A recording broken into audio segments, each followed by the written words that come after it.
Stunning to monitor the media's lack of interest in the whole Maui story. I've been in this business for 30 years. I'm stunned, but I'm not surprised. The incident seems to be the story here, right? But the true story, the media knows it is not allowed to tell.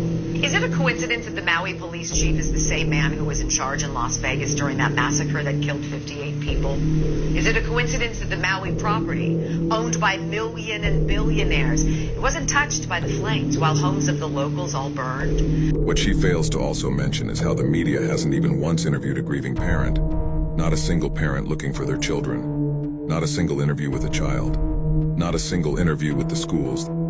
Was it a coincidence that the largest system of outdoor emergency sirens in the world never made a sound as the fire devoured Lahaina? Was it a coincidence that at the same time, very same time, all the water was turned off?